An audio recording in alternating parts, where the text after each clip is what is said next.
Kim Chiu at Paolo Avellino, huling-huli na sa backstage nagliligawan. Para sa buong detalye panoorin lang ang buong video.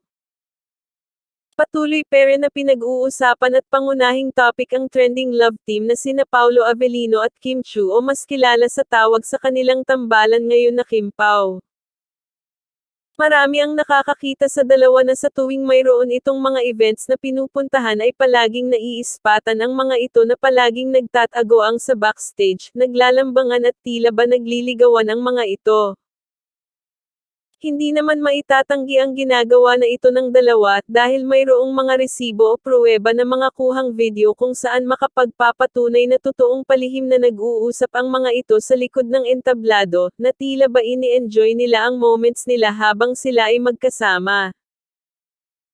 Kahit na hindi pa umaamin sina Paolo Avellino at Kim Chiu sa tunay nilang estado at tunay na nararamdaman sa isa't isa, patuloy pa rin ang excitements at pag-abang ng kanilang mga fans sa mga event na dadaluhan nito na magkasama.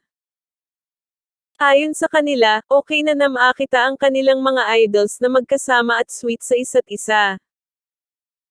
Habang wala pang opisyal na pahayag mula sa dalawa ay ang tanging hiling lang sa kanila ng kanilang mga tagahanga ay mas lumalim pa ang kanilang samahan at magpatuloy pa ang pagiging close sa isa't isa. Isa pa sa hinihiling ngayon ng mga fans para sa dalawa ay ang magkaroon pa ng maraming projects together, mapapelikula man o teleserye man ito, dahil ito lang ang kanilang mga tagahanga at patuloy na hahangaan sila at susuportahan sa lahat.